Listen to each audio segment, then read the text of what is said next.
But no, you can't complain about a beautiful day like today. And I guess as the time goes on, I'll be more comfortable talking in front of the camera too. You know, speaking in front of a camera requires you to develop a little comfort, because you just have to get used to speaking in front of a camera. You have to kind of let your mind relax so you'll be able to shift from subject matter to subject matter. I haven't been able to do that the first couple of days yet.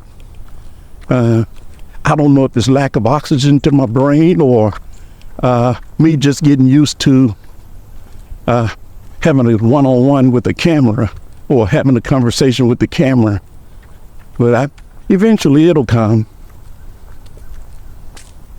But you know, I'm doing this here for YouTube, and I was putting together a thing about like some a description is probably a better way of putting it.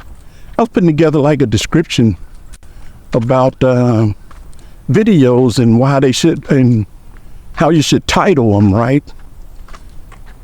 Whoosh. Boy, I tell you, I feel good today. Feel good. Feels really good, tell you the truth. I can't complain about today. Because it's just something about getting out and getting fresh air in your lungs and getting off the couch. Because let me tell you what I did today. I messed around and bought me a one of those Chick-fil-A Southwest salads, and I ate that sucker, and I was like, oh man, I got to get a little motivated because I'm almost tempted to just go ahead and finish catching me a movie. I did look at a couple of episodes of Game of Thrones again too. I'm slowly approaching the end of season 8. And I sure am gonna hate when that ends, and you know, I can no longer binge watch that. But I've already think I've got something lined up though, because there's a series called Penguin, and I'm kind of anxious to see what that's about. Well, I tell you, you know when poison ivy is bad is when it turns red. Now let me just, poison oak, not poison ivy. Poison oak. Poison oak is normally, and poison ivy are normally green. But when you see a poison oak plant that's red, I don't know what that means. It might mean extra powerful. It means it'll hit your butt to the point where you may have to go to the hospital or doctor or something. I don't know. But that was unusual to see some red poison oak. And the difference between that poison ivy and that poison oak is, if you haven't been able to identify it, is that poison ivy has got like those 3 little leaves. It's only 3 leaves on it. And poison oak has got like the little 5-leaf thing. And it itches like crazy. That's for sure. I mean, it itches like crazy. And it seemed like I catch it every summer too. I kid you not, I catch poison ivy every single summer. And I had it this year, but it came to me lightly this year. I had it down on the bottom of my leg down here, like in the back of my leg, down low, like, you know, like behind the shin, you know, not quite down to the ankle and not up to the knee, but right in that area. And man, I tell you what, I was glad when it bumped up and dried up. That way it you know, it don't itch as bad once it gets to that stage. And I had to deal with that. But you know, I'm used to poison ivy. I kid you not, I get poison ivy every year. Even though I try to avoid it, I don't know why, I always end up bumping into poison ivy some kind of a way. And this year was no exception. And I mean, I kid you not, probably every single year for the past 10 years. I kid you not. Every year for the past 10 years, I've had poison ivy. And I've even tried to avoid it and still haven't had any luck avoiding it.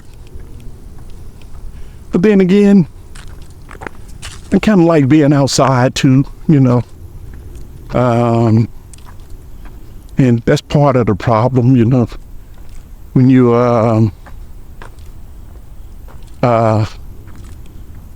when you're outside all the time, you know, you make yourself more susceptible to catching it. Yeah.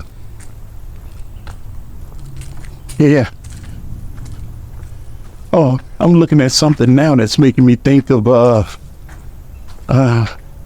there's a little barbecue grill, and it makes me think of let's see if I can get it right there. There it is, lower right corner. Barbecue grill makes me think about I remember when we were young, we didn't go out too often to the park, but it seemed like we used to go to Fuller's Park, and I used to see something like that, barbecue grills, but for the most part you had to take your own grill and, you know, take your own blanket. But didn't go too often, but I can have some joyous memories of the time that I did go. I enjoyed that. Sometimes I miss some of those childhood moments. It's kind of hard to duplicate. As a matter of fact, almost impossible to duplicate. So, and the reason, I think I know the reason why too. I think one of the reasons why everything is almost impossible to duplicate again, or it's impossible to duplicate that good feeling is this. When you're young, you don't have any bills, no responsibilities, and rental payments and notes and car notes and all that stuff. Your mind tends to be more relaxed, I think, and you worry less. You just worry less. And I think by being in that state of mind, it makes things more memorable. But then again, as an adult, you can create some memories too, because as an adult, you can, if you got, enough money to do so, you can kind of do whatever you want to do. And what I mean by that is, like, say, for example, you want to go fishing. You can do it, if you have the funds to do so. You want to go to an amusement park, you don't have to wait for an adult to take you. You can just go, hey man, I feel like doing that today. So you can create specific memories as an adult. And maybe because somebody else create those memories and they come far and few and far between, you enjoy them more when you're a kid. But yeah, kind of miss some of my old childhood memories. I miss some of them. I got to admit, I miss some of them. And you'll never be able to duplicate them. That's probably why people be like trying to live their life through their kids' lives or something, You always hear stuff like that, right? Somebody might put their daughter in a beauty contest because maybe they wanted to do it when they were young, or a man might have his son in sports because that's what he wanted to do more of when he was growing up or something, So I don't know. I try not to do that, though. I really do, because first of all, I don't want to force my dreams on anybody. Secondly, I guess you could say, pardon me. Sorry about that. Had the belches. Yeah, but I don't want to force my dreams on anybody. And I had a second piece I was getting ready to say to that. This kind of slipped my mind what I was getting ready to say to that. The second piece of it. Yeah. Yeah. Oh, I noticed on some of the video footage from yesterday, it was a lot less bounciness. I mean, the shakiness, like it was going like this here in the first video because I didn't have the image stabilization on. And I looked at day 2 and, you're going to have some bumpiness because we're walking together and talking as we film this here. But it didn't have nearly the, what do you call that little bumpiness. I'll just call it bumpiness, I don't want to use the word stabilization.